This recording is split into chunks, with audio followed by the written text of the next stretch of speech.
200 years of history before noon. Hundreds of nocturnal animals after the dark. One day in Singapore. A Hindu temple older than the country itself, sitting in the middle of Chinatown. A Buddhist relic said to be the tooth of Buddha, encased in 320 kilograms of gold.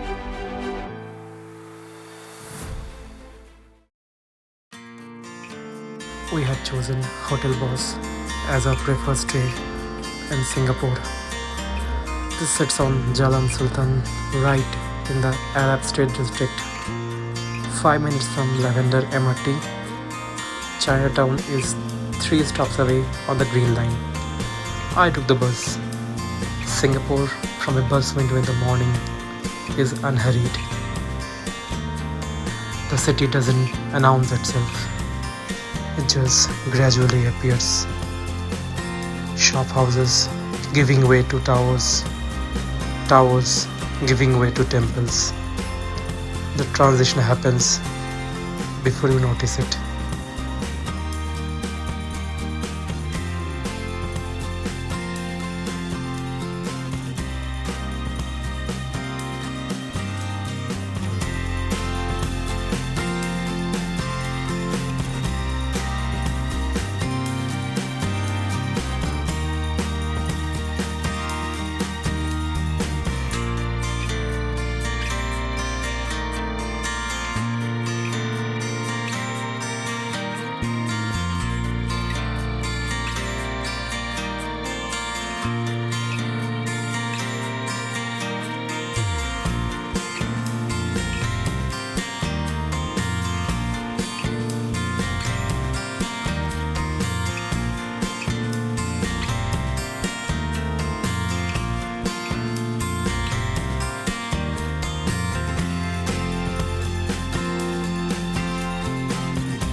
Chinatown in Singapore.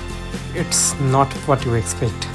It's not a theme park version of Chinese culture. It's messier than that, more alive than that. The red lanterns strung between shop houses that are 150 years old. A barbecue shop next to a bubble tea counter. A grandmother selling incense at 9 a.m. like she has been there every morning for 40 years. Pagoda Street, Temple Street, every road in Chinatown has a name that tells you what used to happen here or what happens here. I spent an hour just walking, no plan, no hurry, just soaking it all in. The best thing you can do in Chinatown is slow down and let it show itself to you. Just be there, be in the present. That's what I did. The light at 10 a.m. comes through the gaps between shop houses, monster skyscrapers, at an angle that made everything look like a painting. I kept stopping for photos, framing shots I didn't even plan for. That's a sign of a good place, and it was full worth it.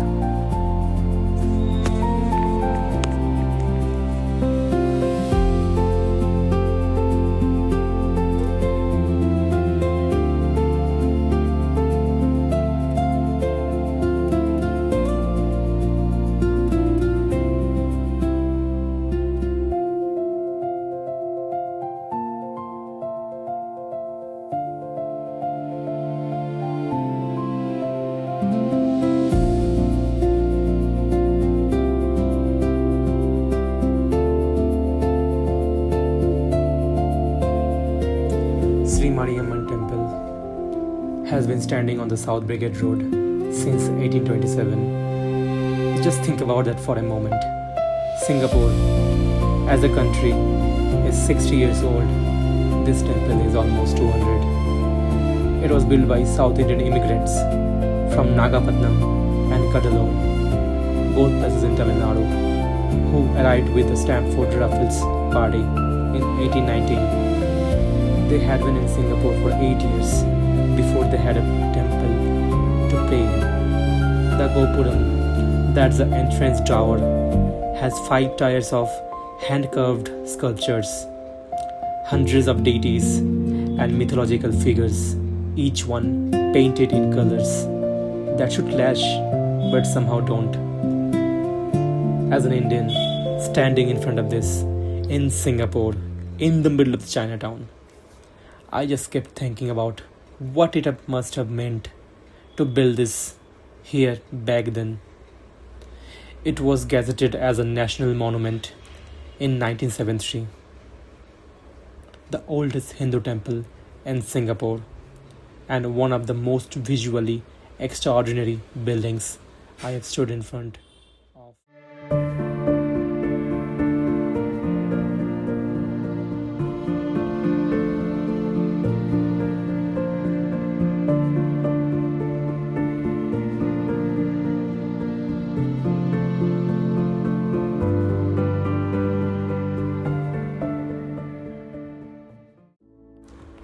2 minutes from Sri Mariamman Temple, on the same road, is a building from a completely different world. The Buddha Tooth Relic Temple. Looks like it was lifted from Tang Dynasty China and just placed into the middle of Chinatown at the turn of the millennium, which is essentially what happened. It was built in 2007 but designed to look like it arrived from the 7th century. Inside, the main hall is enormous but very quiet. The incense burns constantly. Here you pray, you give the respect, and you can get to burn the incense as well. The ceiling is painted gold. Devotees move through the space without looking at their phones. The relic itself, what Buddhists believe to be the left canine tooth of the Buddha, is kept on the 4th floor in a stupa that weighs 3,500 kilograms and is made of 320 kilograms of gold. 234 kilograms of that gold was donated by the devotees. I don't really know whether the relic is what they say it is. I don't think that's the point. What I know is that the stillness in the building is real. You walk back out into Chinatown and the city hits you differently.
The drive to Mumbai takes about 40 minutes from the city, based on the traffic available.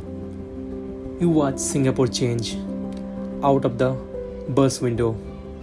The towers and shophouses give away to reservoirs and jungles. The island is small, but it has a remarkable amount of green in it. We arrived as light was going. The night safari doesn't open in darkness. It opens in that 20 minutes between the sunset and full dark, when the sky is still purple at the edges and the jungle is just starting to make sounds you can't identify. And on top of that, You get to interact with animals, see their nocturnal behaviors, when the Mandai Wildlife Sanctuary provides you the opportunity with a night show with all the nocturnal animals and the tram ride through the jungle.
The Night Safari is the world's first nocturnal wildlife park. It opened in 1994. At the entrance, the jungle sounds start before you are inside. Your eyes start adjusting before you even know they need to. The air is different here, heavier, the smell of vegetation, and something animal underneath it. The city feels very far away, which is remarkable considering it's 26 kilometers behind you.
The Safari Adventure Tram moves through 6 geographic zones: the Himalayan foothills, the Nepalese River Valley, the Equatorial Africa Zone.